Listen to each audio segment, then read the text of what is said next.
Phone பேசிக்கிட்டு ஸ்டெத்தஸ்கோப்போட என் பிளவுஸையும் தோல்ல போட்டுட்டு போறாளே. ஐயோ, என்ன பண்றது? டாக்டர், என் பிளவுஸ் எடுத்துட்டு போறியா? டாக்டர், டாக்டர், என் பிளவுஸ் எடுத்துட்டு போறியா? டாக்டர். பெரியமா, நான் ஹாஸ்பிடல் போயிட்டு வரேன்ப்பா. வரேன் காயத்ரி. சிவா கொஞ்சம் இரு. உன் தோள்ல என்னப்பா? ஸ்டெத்தஸ்கோப் பெரியமா. வேலை அவசரத்துல நீ என்ன எடுத்துட்டு போறேன்னு உனக்கு தெரியலப்பா. நல்ல வேலை நீ இப்படியே ஹாஸ்பிட்டலுக்குள்ள போகல.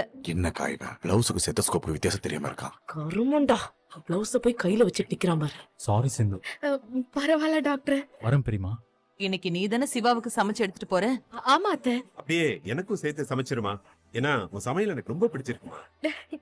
சரி மாமா. இத்தனை வருஷம் நீ சமைச்சதை சாப்பிட்டுட்டு இன்னைக்கு சிந்து சமையல் பிடிச்சிருக்கு சொல்றாரு உன் புருஷன். மனுஷனுக்கு சூப்ல ஸ்லோ பாய்சன் வச்சு ஸ்லோவா கொள்ளணுக்கா. ஆய மூடுறா. சிவாவை சிந்து என்ன பண்ணி வச்சிருக்கான்னே தெரியல. எந்திரிச்சு விட்ட ஆடியே தெரியறான். சிவாவுக்கும் சிந்துக்கும் நடுவுல என்ன நடக்குதுன்னே தெரியல.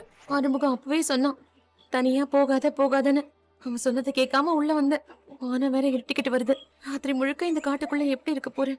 அன்னபூர்ணிக்கு எழுதின உயில் மொத்த சொத்துமே அன்னபூர்ணிக்கு தான் உரிமை இருக்குன்னு எழுதி இந்த உயில தான் நீங்க மாத்தியாது. அன்னபூர்ணிங்கிற பேருக்கு பதிலா மகா என்கிற மகாலட்சுமிக்கும் இந்த சொத்துல உரிமை இருக்குன்னு மாத்தி எழுதி. ஒரிஜினல் உயில மாத்தணுங்கிறீங்க, அது ரொம்ப ரிஸ்க் ஆச்சே.